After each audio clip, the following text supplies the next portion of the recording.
Great. Well, good morning, everybody, and welcome to our webinar on driving successful change management and user adoption in your technology project. My name's Alan Reed. I'm a director of GetSavvy. We provide online self-paced project management training, as well as advice for ordinary business people faced with a technology project. The content of the webinar today is very much drawn from our online course, which is called online managing technology projects for business people. This particular topic is one of my hobby horses because neglecting the actual users of a technology system during the project is the cause of many project struggles, and it just keeps on happening. So I'm really delighted to be tackling that today. I'm also delighted to welcome someone who's actually on the ground working on a technology and change management project as we speak. So, and that's Ellie Galibardi. Ellie, do you mind introducing yourself and your role in the real world? Yeah, of course. Thanks for inviting me today, Alan. I'm Ellie. I'm from CIWM, which is the Chartered Institution of Waste Management. We're a leading professional membership organisation for those in the sustainability resources and waste management sector, and currently going through a rather large digital transformation. So hopefully I can provide some sort of guidance and hints and tips today that will help people that are currently in the same situation I am. Fantastic. Thanks so much, Ellie. So let's carry on without further ado. A little bit of webinar etiquette, if I may, before we start. So first of all, the session's recorded and we'll be sending it to you. So please just engage with the webinar, absorb the webinar. Don't worry about writing a ton of notes. Everyone's microphone should be muted already. Use the Q&A box when it comes to any questions. There's a Q&A session at the end of this where we'll be posing questions about your own project, potentially. So if there's a Q&A box within Zoom, please post your questions in there. If everyone's telling you to, bugger off whenever you're asking for their time as part of your project, then post that. You're not the first person that's happened to, and we'll tackle that as a Q&A question. We'll also be sending, as part of the follow-up, some free resources from the course as well. So first of all, we're providing a discount to the course Managing Technology Change Projects for Business People. That course has a particular module on change management, but it actually covers every phase of a technology project within your own organization. And it tries to give you everything you need to know in a kind of online, interactive, AI-driven way within about 40 minutes per module. So we find that most people can absorb everything they kind of need to know about managing your own project internally, even though you're not a professional project manager for a living. Typically, people can absorb that within a day or two, and then they revisit it over the lifetime of their own project. So we'll send you that. We'll also send you some really useful templates on how you can make yourself look fantastic when it comes to managing your own project as part of the project, as part of the webinar. So, and then finally, we'll beg you for feedback because we live or die on the feedback that we get from delegates on these webinars. Okay, so let's rattle through. With the agenda, it's really straightforward. What I'm going to do is introduce the topic of change management, why it matters, why it's not just hot air and tree hugging and fluffy bunnies. It really makes the difference to whether your project is going to succeed or fail. Then we're going to go through what it means in practical terms. So everyone talks about change management early on, and then it kind of gets forgotten about. What should you be doing at every phase of the project, from, oh, should we do this project at all? Right through the way through to, oh, we're asking everyone to change the entirety of their working lives and do things in an entirely different way. So what do you do on the ground at every phase of your project? Then there's a particular topic of overcoming resistance. It's not necessarily that people hate the project or don't want the project to succeed, but it is very often the case that people are busy. And it's very often the case that people don't much like changing anyway. So what do you do about that in order to get the benefits out of your project? And then we'd like to tackle, as I say, the Q&A. So if there's anything that's driving you crazy in your own project or you're particularly anxious about, please do post it in the Q&A box, and then we'll tackle that as we go. All right, so on to the first part. I'm going to try and rattle through that really fast because I want to get through to the conversational part about different phases and ask Ellie for her experience on the ground as these things are being delivered. So let's start off with the importance of change management in tech projects. This is a really key thing because it's one of those things that people say, yes, we must have user adoption, and yes, it would be nice if everyone was positive about the project. But it's actually much more than that. And this is very key when it comes to getting money or funding or money for resource. So it's worth recognizing that the whole point of a technology project is not just to deliver a new CRM or a new website. It's only a benefit if people are able to change the way they work. In other words, your users, whether they're internal or external, are the only source of benefits from your project. So that means that once you recognize that, you have to gear your whole project around getting them to change, getting them to be empowered and enabled. And if you fail to do that, in many ways, your project is pointless, and all you're going to end up with a load of complaints at the end and a load of negativity. So, so what does it mean? Essentially, how do you go about doing it? So change management is essentially the tools you use alongside the delivery of your technology project. So there's one thread of technology.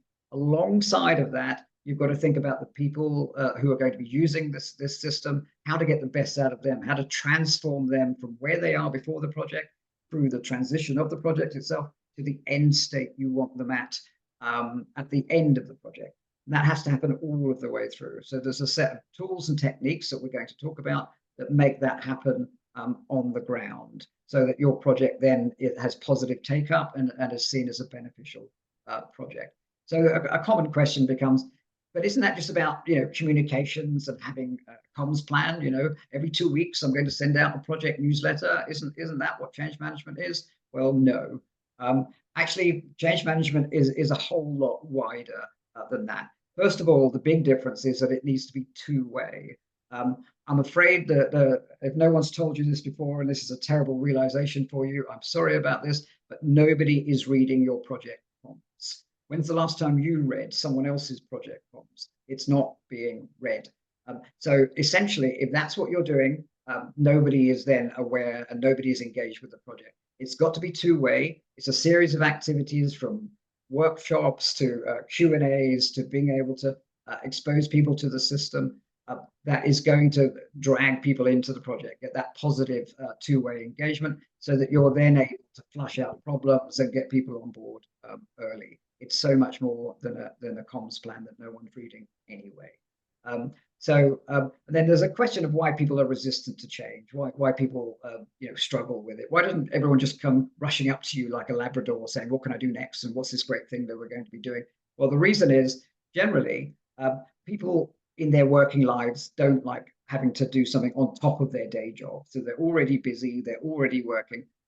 So you're asking for extra work on top of that. People will say, well, isn't that your job? You're the one with project in your title. And then, of course, what we end up with is poor take up and people, complaining about it as you start to go live. So recognizing that up front, that it isn't going to be all enthusiasm and everyone asking what they can do for you next as the project manager, then will allow you to put things in place early so that you have a much more positive experience for you and your users. So why is it then that it keeps happening over and over again? For the very simple reason that people just focus on the technology side of the project and ignore the users. So we're going to talk a little bit about that. So the top benefits, and I'd like to draw you in a little bit here, Ellie. The top benefits from practicing change management as part of your project are really inarguable. They're kind of overwhelming. It raises the question of why isn't everyone doing this? Why isn't it incredibly obvious that everyone is saying, yes, we have to have the users at the core of our project. We're not just going to go in a huddle with the supplier. So we're going to have improved project outcomes. Instead of people complaining at the end and saying this doesn't work and nobody asked me, you're going to have people saying, yes, this is saving me time, this is streamlined. The adoption rates thing, we're not going to have people carrying on working around their spreadsheets and ignoring the new system. You're getting ahead of the whole resistance thing. And then, instead of negativity, we have positive staff engagement. And of course, you're then getting your benefits out of your project.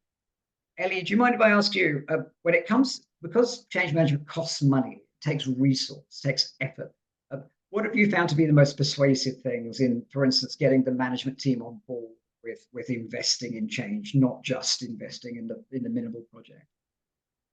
I think it is looking at the end goal. What it's the why. Why are we doing this? And actually, if your stakeholders, internal and external, are all kind of saying, well, it isn't right. We had a lot of feedback personally about kind of the website, that sort of thing. So we knew it was important that actually digitally we weren't where we needed to be.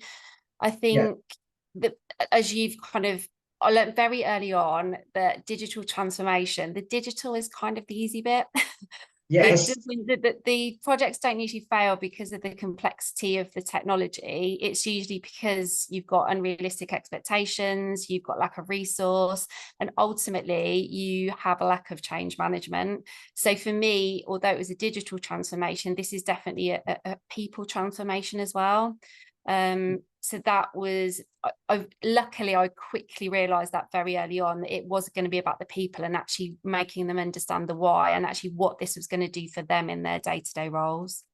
You're so right. I so agree. Everyone focuses on the wrong thing. They or commonly they think, oh, the supplier is going to let us down.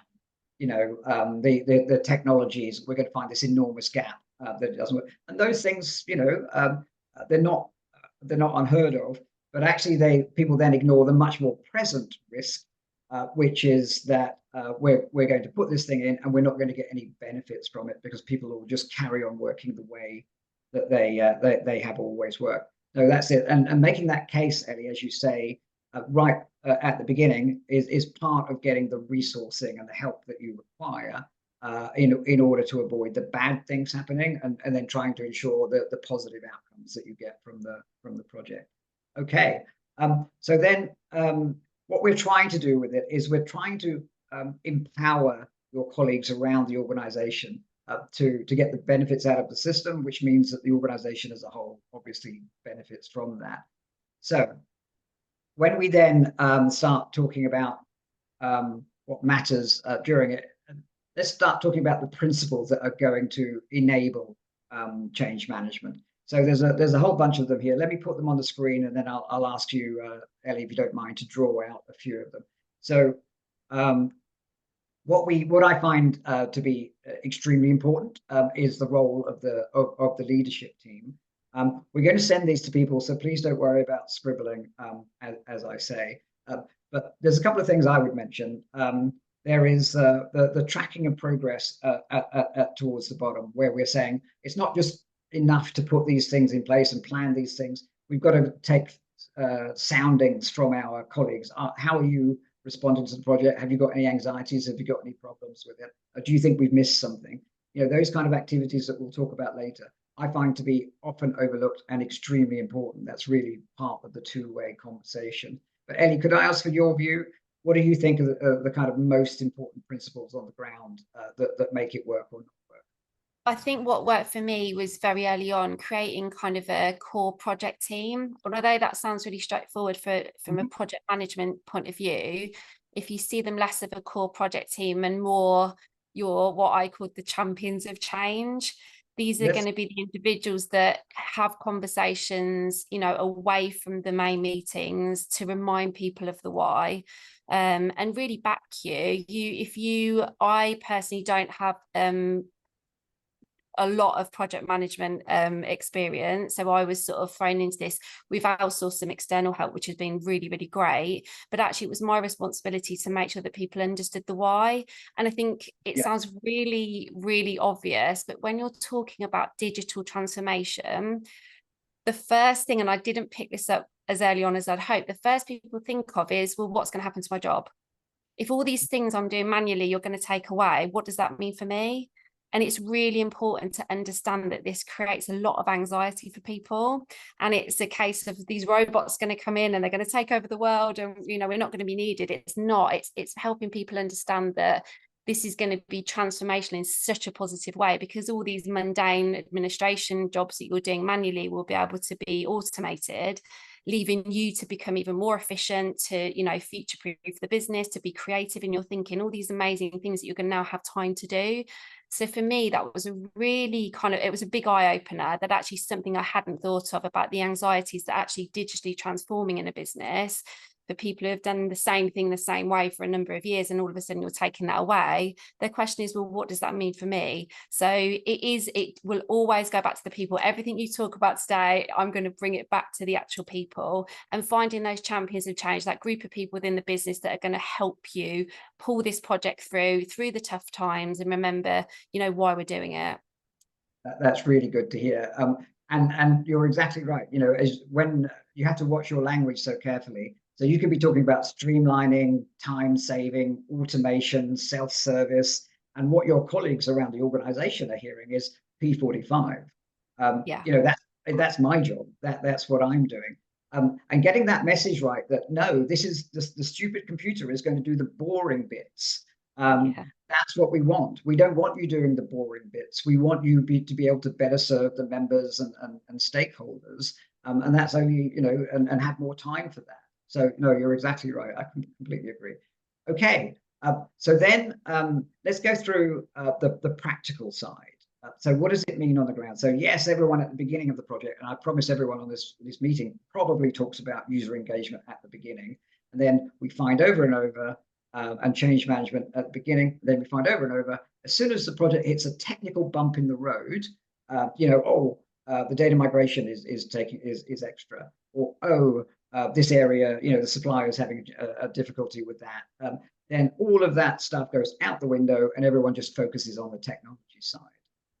So how do we prevent that from happening? And Ellie, one of the things that you said in your previous comments, you're actually a dedicated resource focused on the people. So there is somebody else managing, you know, the supplier potentially, and managing the kind of project plan. Your role is focused on the people. Now, not everyone will have the luxury of that, and I would always argue for that benefit.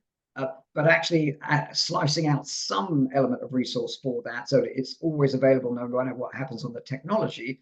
We're going to talk about, you know, what that looks like on the ground. So let's go through phase by phase. So what we've got on this slide, on the left-hand side from the top, the first 4 phases of the project, and then on the right-hand side from the top, the next 4 phases of the project. So let's go through and see what you should actually be doing at each phase. So if we start right at the beginning, which is, okay, should we do this project at all? And if we're going to do it at all, how much should it cost? What are the implications of doing it? And at this element, this is what the change management activities should essentially be. If I just put them on the screen, we can talk about them. So Ellie, at this early stage, one of the biggest things we find is to try and educate whoever's funding this project about the resource and the commitment that's going to be required, not just to manage the supplier, but also to get the best out of the people. What are your experiences of that? And did CIWM start at that point, or make realizations later? I think we started very early on. I knew from the get-go it was going to be really important to get the support of senior leadership teams, the CEO. We kind of all knew that it needed to be done, but it's really overwhelming to think, you know, how do we approach this? Who do we contact? It's going to be potentially a lot of money if anybody's doing a digital transformation. It costs a lot of money. So from my point of view, it was making sure that I provided the justification as to why we're going to spend that money. And actually, there was still people, even though I felt like people were really informed, you know, we would go to board, for example, and the question was, what are we going to get out of it? That's what people are interested in the outputs. So there's a lot of work to be done. I think the key is you need to have a conversation from the get-go with your senior leadership team, with your director, CEO, whoever it is, and make sure that you have their backing, make sure they have a really clear understanding of the resources and the time this is going to take and the pressure it's going to put on the rest of the team. So if you're lucky enough to have that backing and your CEO says, do you know what, if some of the business as usual stuff has got to stop, that's the kind of support that you're going to need, because you are forever going to be up against, I'm too busy, I haven't got time, especially when you start moving further down the the journey. It ebbs and flows, but there's still a lot of time and a lot of resource needed. Exactly that. And what people have tended to do when they're planning a project is they put in the supplier costs. Really happens over and over. So they'll say, oh, well, we need this number of thousands of pounds for the supplier.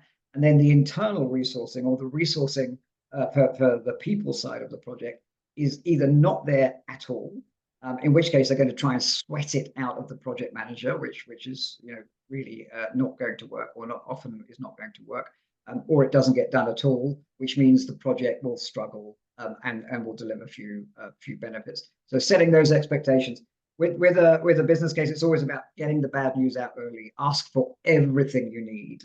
And if they say no or negotiate over it, at least they've been told this is what the ideal shape of the project would be in terms of. It really is, Alan. And just on that note, going back to the people, I mean, we were so thorough. We knew that there was going to be, we were going to go out to some suppliers. We were going to need to do sort of remote sessions. We knew there were going to be face-to-face workshops. I think one week I had to pull in several numbers of the team, and we're talking 10 to 11 hours of actually sitting in workshops. So from my point of view, there was definitely a budget for some sort of sweets. We even thought of that, the catering, people are going to come in, see that they're used to working from home. I'm asking them to come in day after day to sit in these workshops to look at these potential suppliers. You really have to think of everything, go all out, worst case scenario, and it will see you right, I think. I think that's a great one. The pizza budget is vastly less than the project failing budget and having to do it again budget. So, a great point. So we've had a really good Q&A question in that we'll come to later, which is, what if people around the organization are talking about job cuts? How do you put a positive spin on that? Well, that is a real world problem. Okay, so let's move on from there, but please do carry on dropping your Q&A questions in. So then we get to, let's talk about the next phase, which is, okay, you've done your business case. People say, yes, let's do this project. Yay, yay. The budget and the money are approved. So now you've got this dreadful position that, oh, I've asked for this thing, now I've got it, it's on me to deliver it, or you're part of the team that's going to be delivering it. So the change management activities here are let me just put them on the screen. It's about bracing the organization essentially for the reality of the project. So you haven't got your supplier yet, you've got the approval, you haven't yet got the supplier, but you're starting to brace yourself and your organization for what it's going to mean, how much time it's going to require, what you're going to be demanding from your different stakeholders around the organization. And you're going to be adding to their workload. There's no doubt about it. Donut budget, pizza budget. You're going to be adding, making them do things when they're already feeling they're very busy. So this stage of planning for that and how you're going to get ahead of it is important. Ellie, can I ask you, what were your thoughts at this point when you're starting to realize the scale of the workload and how you're going to go about it? It's scary. It's really scary, especially when the budget's sort of signed off. I mean, before that point, you're going to have an idea of timescales, what your ideal is, kind of what areas of the business you're focusing on, whether it's a new CRM, whether it's website, whether it's both. I think at that point, what worked for me was to actually just have conversations with people to sort of create some excitement around the project. It worked so well for me that actually I had people saying, well, why aren't I in the project team? And that was the big thing for me, that I thought, well, I must be doing something right. And it's just talking about people's anxieties. What do they think? Something else that really helped for me is just day-to-day business as usual, when you were seeing actually issues that people were emailing about, and you knew were going to be solved when you digitally transformed. you know, I would throw a sentence in there like, you know, bring on in 12 months time, we're not going to have this issue, and just a constant reminder of the why. And then people would start thinking, oh God, I'm not going to have this issue. And if you can take away the anxieties of, does that mean I'm not going to have a job? That's a whole nother sort of subject to go through. People genuinely get excited about it. They can see the vision, they can see the future. And it's about, not, you want to take away uncertainty. For me, even if I'm worried about the project or something's not gone right, I'm not going to express that unless it's a major thing that we all need to get our heads around the table and look at.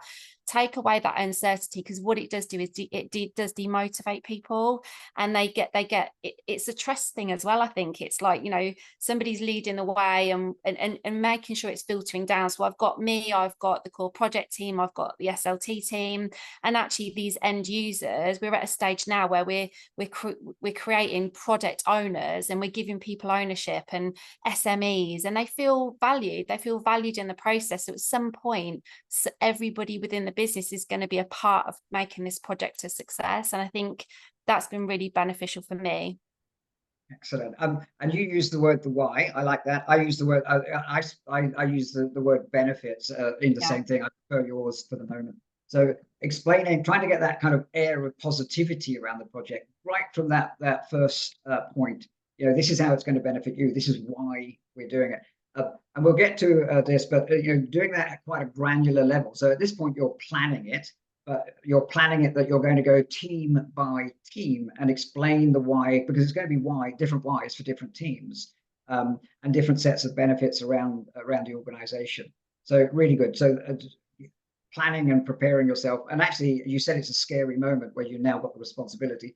This phase here is where you can actually, you know, break it down and make it a little bit less scary. So then we have the next element.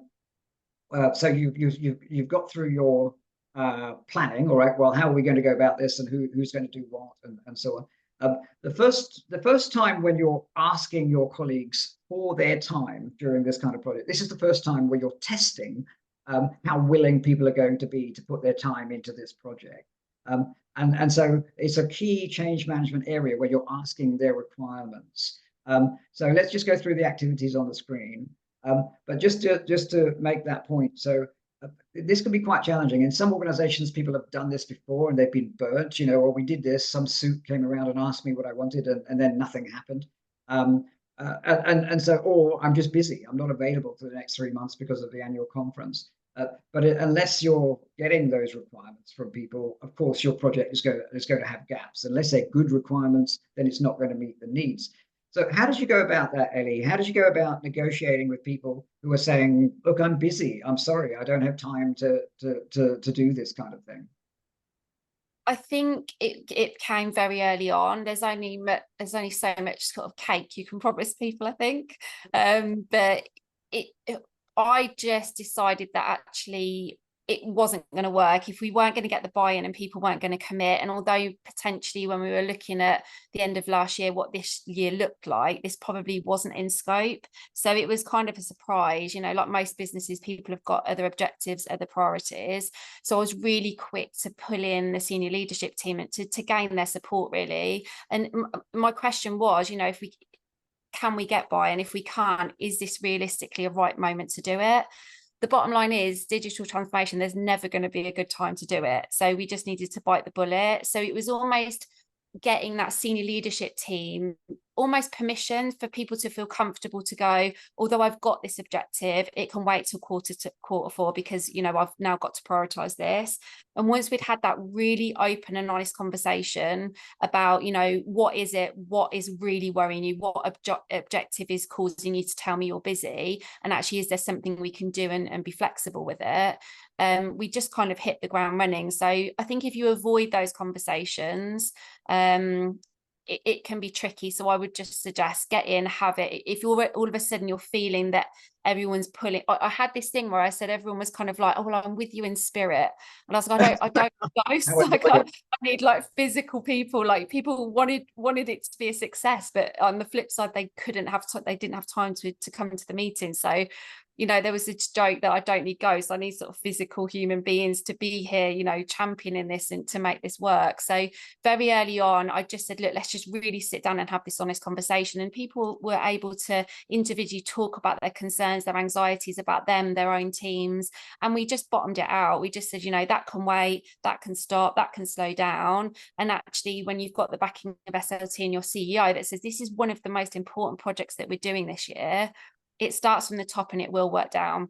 I don't line manage everyone in the business. I can influence my team, but I have to rely on those others to come away from those meetings, feel positive, so it will feed down into their teams as well. And so far, so good. Excellent. And we're getting some really good Q&A problems. So this is a really live topic where people are, you know, are struggling to get the best out of people. So we're going to tackle those in the Q&A section.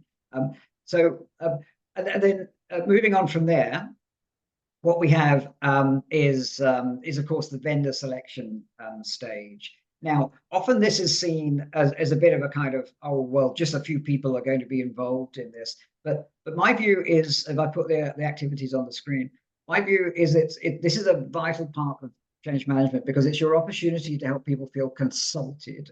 You know, you're going to be asking them for a lot of work over the next year. Let's not have them feel that this has been imposed on them, that they had no say in it.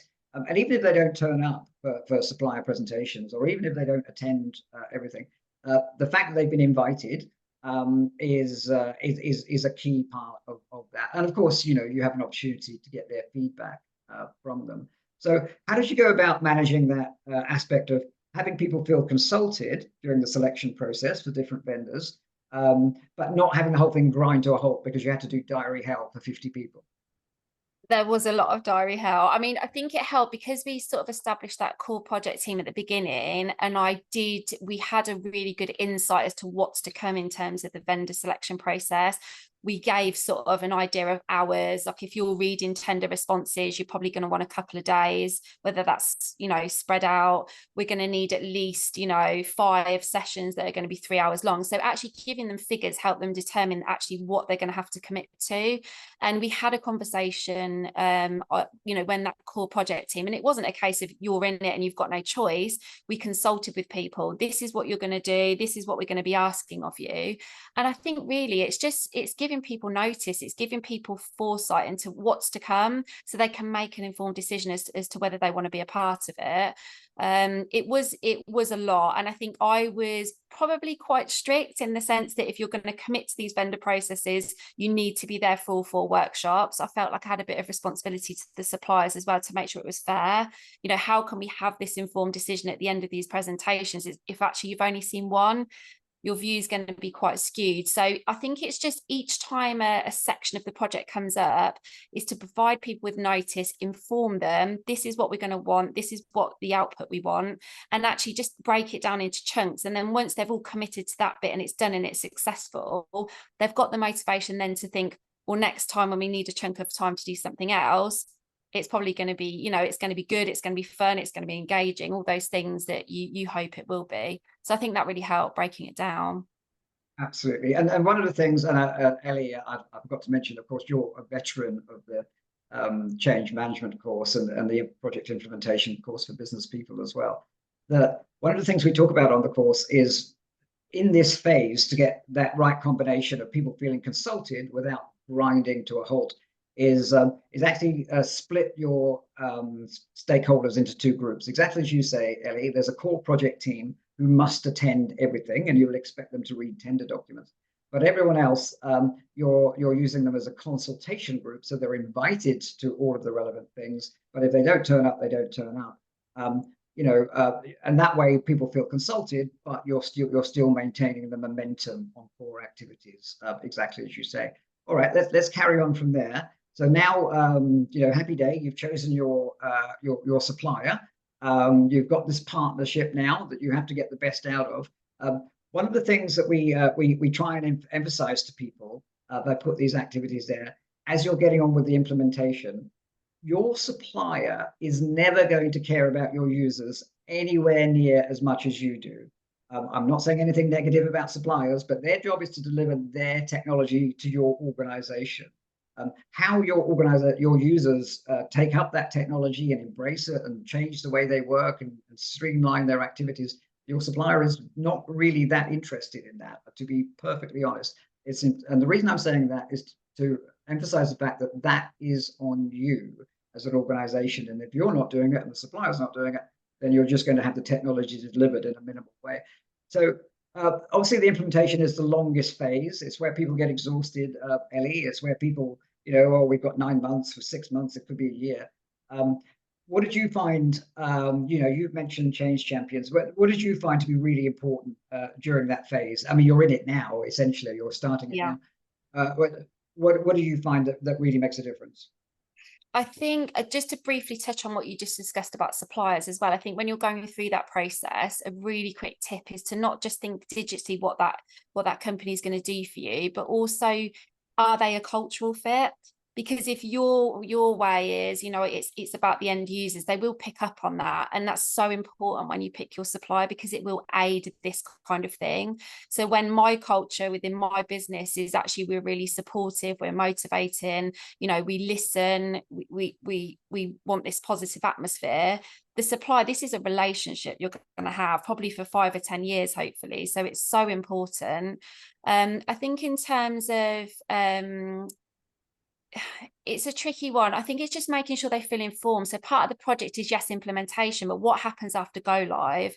That was a big question that we had for these suppliers. What support are you going to give us in terms of training, in terms of, the users on the ground, these, what we call now our subject matter experts, we've called them, the end users. What are they going to get when we press that big green button and everybody's happy and it goes wrong or something happens? Because what happened, that we're not looking for perfect. You're not going to get perfect. So again, if you take away that uncertainty demotivates people, it worries people, it fuels that anxiety.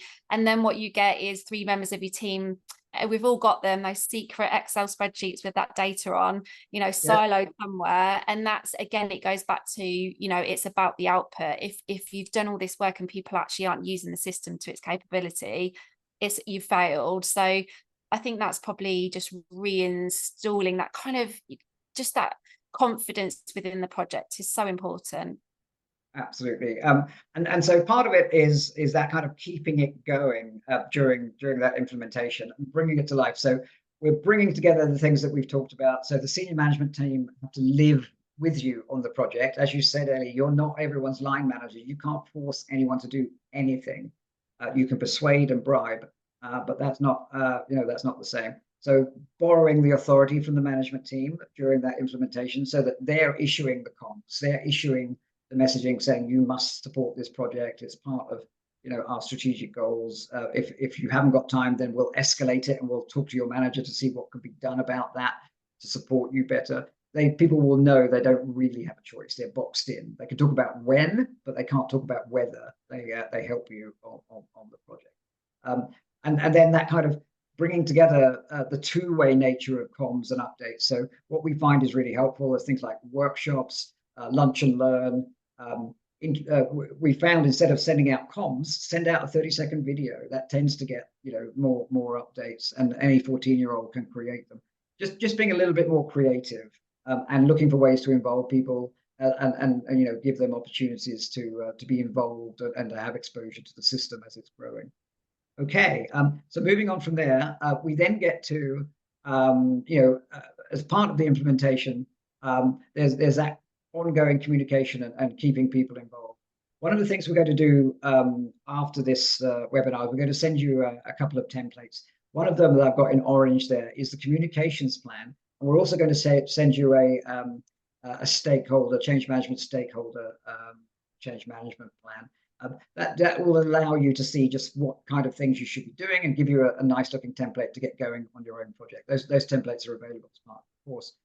So as we carry on through the implementation and we're working through the resistance, if you like, can I ask, Ellie, have you had people saying, look, I'm sorry, I'm just not available for the next 2 months? Has that kind of thing happened during the project? Yeah, absolutely. And actually, you can't kind of fault them. They're those really organized individuals that undergo coaching, that really stick by their guns, that have their focus time. And there's a level of, you have to respect that because that's the way they work. And then it just goes back to that senior leadership team, that management to sort of feed through. Now, ultimately, the goal is you don't want to have to force people's hands. You want people to realize by themselves that this is such an important project that actually I'm going to have to be flexible. I'm going to have to, manipulate my workload, or I'm going to have to do this. That's the dream. But you will get those that are, quite frankly, not being difficult. They're under a lot of pressure. They've got their own roles and responsibilities. In particular, I had an individual, and I knew in the meeting they were really quiet, and I could just see the stress on their shoulders. And I just called them afterwards. What's going on? Like, I really need you in this. You're going to have some really valuable insight into what we need digitally in this part of the business. And actually, it was a recruitment thing. It was really like resources. It was like, I've got these, 2 new team members. I'm having to take a lot of the workload until they're trained, and that is 100% a rock and a hard place. So for me, it was like, right, it was within our marketing team, and I said, I'm definitely not got much experience with marketing, but what we did was arrange a bit of a setup. So when sort of these things came into her head that actually would relate to the project, she would just email dump them to me, and I would just have this kind of little silo folder that I knew when I turned up to these workshops or meetings that I kind of had this person's questions or things to be considered when we got to that part of the project. Now, we knew in the second phase things would have settled down and they would absolutely be there to contribute, but in the interim, what we didn't do is just cut them out and say, well, if you can't make it, that's it. We just had to be a bit creative in terms of how we manage that. So again, it's just pick up the phone, like, talk to people. You can read the room, you can tell people who are annoyed or frustrated or feeling the pressure, and sometimes just a one-on-one conversation to see where you can help as the project manager goes a long way. And lo and behold, we're on phase 2 and we're absolutely flying, and they want to be a part of it, which is really important. Yeah, that human side helps people feel like if they do want to, you've now won that person over. They don't feel like they're not a resistor to the project. They're actually a supporter. Great. So moving on from there, let's talk about the testing and UAT phase. So this is where it can be really, really time consuming. But unless your stakeholders are on board with spending a lot of time on this, then the things are going to get missed. It's not going to work for them at the end. Guess who's going to get the blame for that when that occurs? So again, it's that same challenge of what I find here really important, and I need to move on because of time, is trying to share with people that there's a shared responsibility for this. We can't just be the Lone Ranger. We don't know. You're the only person who really can say if this is working for your business area. So I can't say that for you. This is your opportunity to make sure it's working, and that you're going to have a better working experience from it afterwards. And then planning it out so people have transparency of when they're going to be required, and then they know exactly what they're doing. But also you have to have that stick element as well of the management team are on board with making sure you're supported in grabbing people's time, because this can literally be days of their time. Let me just move on from there. Okay, so then we get to the go live. So this, I will say, is where everything is now going to be tested. You've got 2 flavors of go live.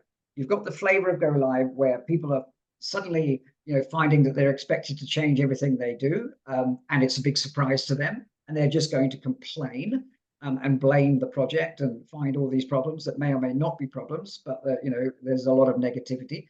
Or you can have the positive kind of go live where, yes, there are bumps in the road, but people are broadly, not surprised. They are on board and feeling relatively positive about the project. Ellie, I know you're not live yet, but of the elements on here, what do you find to be the most important in preparing not to have that horrible go live where everyone's sending out emails saying it's not working while phones are ringing and things are coming in off the website, and it's all chaos and hell? What do you find preparing I to? think this goes back to unrealistic expectations, and I think I won't mind saying I'm probably a bit of a perfectionist. So for me, it was this is going to be a perfect system. And again, early on, it's not. When you go through digital transformation, you want a product that's going to do the job, but it's not going to be perfect. It won't be. It's an organic process. Naturally, things will change, things will get better, things will improve, and that's part of, I think, future proofing yourself as a business. And I think it's just helping people realize we're not going to get perfect. Things might go wrong, and that's okay. But on the flip side, if it does, look at the support we've got, look at what we've got in place. So it shows people that, again, it takes away that uncertainty. Go live is kind of, for a lot of people, it's seen as kind of the end goal, the last part of the project. It really isn't. There's so much more after that point. And again, when you're talking to your suppliers, make sure you're having those conversations. What are you going to do for us when we press that button and we go live? What support have we got? What training can we give the staff? What security can we give them, that if something does go wrong, that actually can be resolved quite quickly and it's not going to add stress to their day? It's a tough one, but I think it's just giving realistic expectations. Yeah, very good. And planning well ahead, and getting people as much exposure to how they're going to start working before the day that their old system is switched off and their new one is switched on. And make sure people's have had opportunity. Sorry, Alan, really quickly, because Yeah, actually what you don't want is the day before go live, someone saying, well, have you thought about this set of data? And you're like, well, where were you in the project? So it's just making sure that every single person in the business at one point, whether it just to drop you an email, has had an opportunity to be included and be heard, because otherwise it will happen and it will be the day before you go live. For sure. Exactly. And this is just more of the same. So we're talking about preparing people, giving them exposure. Don't do that classic mistake of giving people half a day's training 3 weeks before the go live day. And then if the go live day gets moved out, there's now a month, 2 months of gap between the half a day training and the go live day, and then expect it all to go well. It's got to be a lot, just plan ahead, just think realistically about that. One thing I'm sure, Ellie, nobody has to tell you, celebrate the successes and make sure people feel rewarded for it. So let's move on from there. So then what we have is that transition into business as usual. So Ellie, you mentioned briefly making sure everybody knows they're going to get ongoing support from the supplier. I'll just say, then I'll move on from this slide. It's also about, in many organizations, recognizing that the project team is going to evaporate. They're going to go away and work on other projects later. There's not always going to be an Ellie equivalent who's carrying on, in project mode with this. So quite often part of it is taking those project champions, turning them, who are users and owners and the management team, and turning them into a user group that's going to then carry on with improvements, so the system doesn't start to wither almost as soon as you're live. Okay, let's carry on from there, because I want to get to the Q&A as fast as possible. Just a few words about the senior management team and their role. And I don't want to dump on senior management teams in particular, but too often we find they are the source of the problems or the lack of success, because they think that they can, they can give the project to other people and then put their fingers in their ears and then not listen to it. So one of the things that we say very clearly is it's very important to educate the management team, somehow to educate them that they have an active, ongoing role in delivering this project, in responding to issues and being there to provide support, and so that the change manager, project manager, is not the Lone Ranger. Ellie, can I ask you, what have you found works in terms of getting the senior management team to live and breathe the role alongside with you? I dragged a couple of them into the core project team, which was a big help, because actually when you're going to those senior leadership team meetings, it's not just me, the Lone Ranger, going on about the why and this is what we've got to do and the resource. They're living and breathing it. So that was a real help. You might not have the luxury of doing that, but that really helped. And I think it's just showing that you've kind of got a handle on the project. So any questions that they've got, and posing questions to them as well. What do they want to see? How do they think it's going to look like? And it just gives them foresight and an opportunity to reflect on kind of where it needs to go. But yeah, it's a big one for me. And if you get them on side, if you don't get them on side, you can pretty much assume the project, it might not fail, but it's not going to be as successful as you'd hoped, for sure. I really agree with that. And yes, you might technically go live. You know, you'll press a keystroke that is entering data in your new system that you're not doing in your old system, but you're not getting any benefits. Users are still working their old ways. People are using spreadsheets, and then what we find is that people have to run the project again in the face of negativity. So yes, let's not do it that way. Let's try and get ahead of it and do it the right way.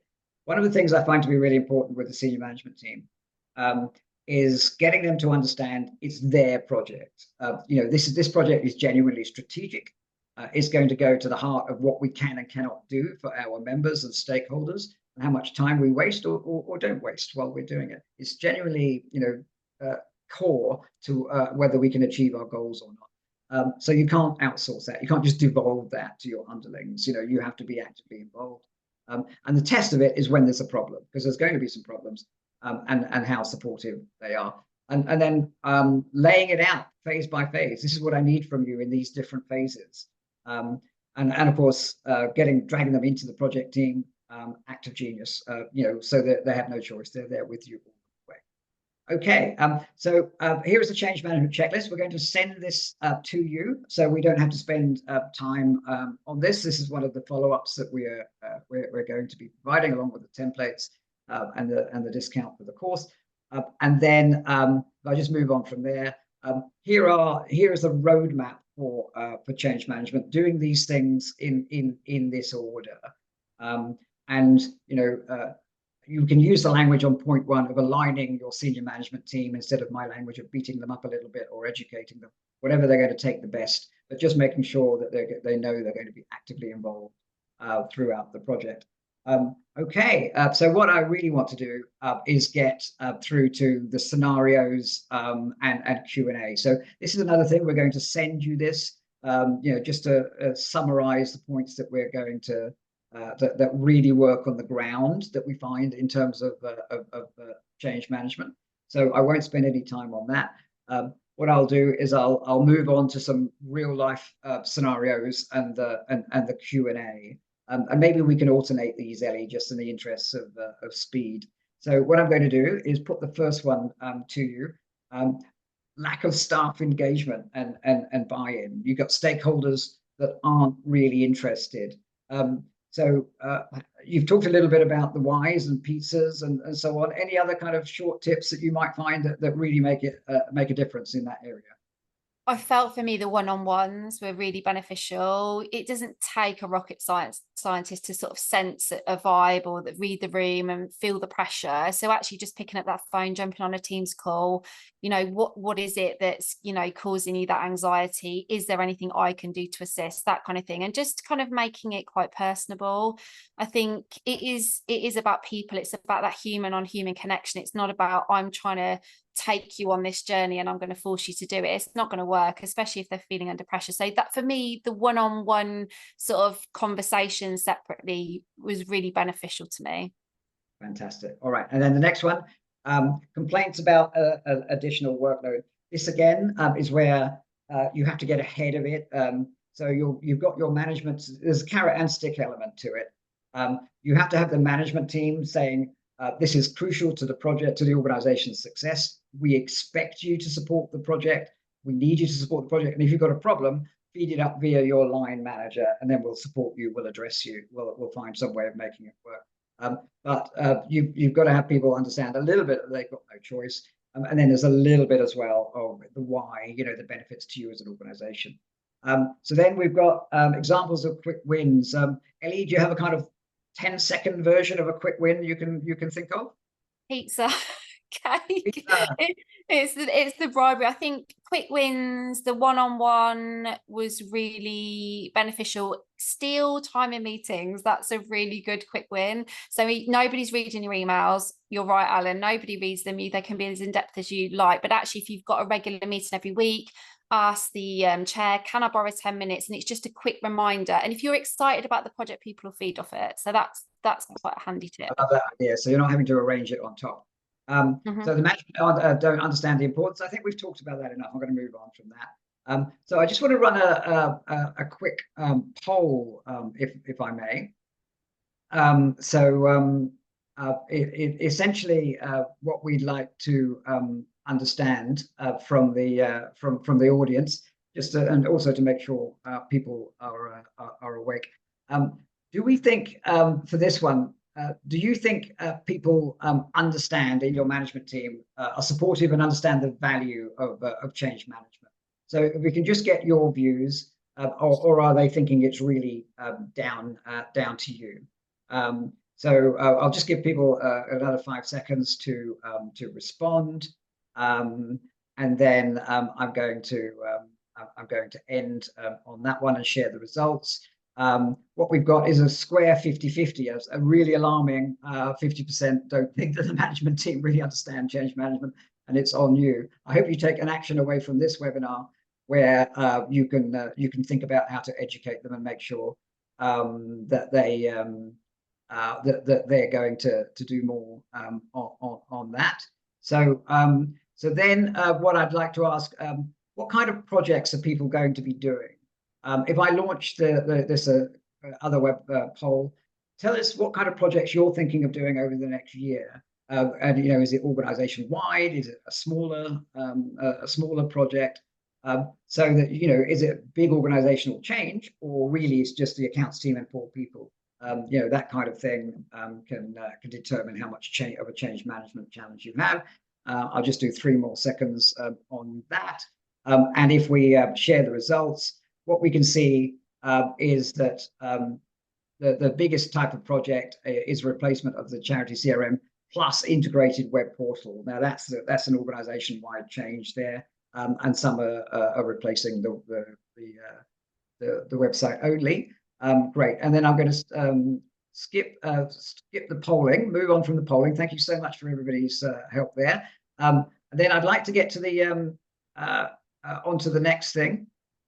I'm just going to move past that because we'll send that to you, and we'll get to the Q&A. We've had some really fantastic questions come in, and then I've got a couple of them. I think one question was how to deal with the so what attitude. I think we've talked about that, attaching it to the why, attaching it to benefit, and then getting the management team on board if to give you more of a stick element if you have to. There's a question here about how to engage with large numbers of stakeholders, literally thousands. And of course, that can be external stakeholders. This can be your members or people you're hoping to engage with the project. Ellie, can I just ask for your quick thoughts on that? I've got a couple. What do you do when it's large groups of stakeholders? I think it depends where you are in the project. At the beginning, it's going to be more internal. When you're getting to the point where it's going to be quite transformational for those people using those products, then it's at that point. So for me, it's looking at the timeline when people should be communicated with and make sure you do it at the right time. Great, thank you. One of the things I've worked with organizations like Girl Guiding and others where there's literally tens of thousands of people. Very unusual, not the challenge most people here will have. What we did there is we did things like little video snippets, it's free to create, and create little PDFs that people can look at in their own time, and just make it as easy as possible for people to engage in a channel that works for them. Then of course filtering it down via the structure of organizational and different groups at different stages. Then we've got the question that I promised to come back to is, if you know that job cuts have been mentioned by SMT, and then your organization's also spending money on a new technology, that's a tough one. And my comment on that is to do your best to kind of separate those 2 realities. That people are not being the job cuts aren't because of the technology. It's essentially they're separate things. And the technology is going to enable the organization to better serve its stakeholders, and actually will end up, in many cases, reducing the need for headcount reduction and so on, because it's helping the organization renew and entice members better and make more money. But the short version is, I understand that's a really tough one, and it's to try and separate that plan from the project itself. Ellie, this is one I think is important. A question about significant delays on the project. So sometimes, I spoke to someone yesterday whose go live had literally gone out a year. It's supposed to be the end of this year. Now it's going to be the end of 25. What are your thoughts on how to manage that so that people aren't completely demotivated and just give up and refuse to spend any more time on the project with you? You're going to be relying on those champions of change. I think what I would say is I spoke to an individual going through a similar process, and actually seeing where you can pull the benefits from it or the positives. And actually what happened with them is they had an intentional go live day and they underwent some training with the staff. It didn't go live. So what it actually gave them was extra time to provide the staff with support. And they said it was one of the best outcomes that could have happened, because they think, looking back, that if they'd gone live, the staff would have been demotivated anyway because the training wasn't sufficient. So I think look for opportunity where you can give almost like case studies. Like, I know this isn't ideal. I know this isn't what we got planned, but this is what we're going to do to make sure, we keep moving forward. And actually, hey, look over here, look at what happens. So as hard as it is sometimes, try and pull the positives. For that business, it was amazing. I think they got in about 3 extra training sessions for staff because of the delay, which ultimately, when they did go live, worked out amazing for them. So make lemonade as much as possible. Yeah. But transparency and treating people like adults, I find to be exactly that. Okay, so moving on from there, we've run out of time now. What we're going to do is do a written response to all of the Q&A questions we didn't get to. So just to wrap up, first of all, the next things on there that we'll provide everything as I've talked about. Please take advantage of your 50% discount code. What we find is really important to actually provide the course to the management team. We've had others say, oh, we want it for the whole organization. It really helps to get everyone on the same page. We're going to provide the templates we've talked about. We have a Dear Savvy community where project managers or people in the project management role, just vent and complain and then get helpful advice from the Dear Savvy problem page. We'll send you an invitation to join the community. And then we look forward to seeing you the next one, which is on the 23rd of July. Microsoft Dynamics is used while we're technology independent, we also recognize that Dynamics is used very widely in lots of membership organizations and charities. So this one is about how clients can be independent from their supplier whilst using that particular technology. So we really look forward to seeing you on that one. My final thing to say is, Ellie, thank you so much. I'm really grateful for your time and your fantastic insights. Thank you so much for joining us. And good luck with anyone who's undergoing a digital transformation. Great. Thanks, everybody. We'll get the follow-ups out to you tomorrow morning. So thanks very much for your time.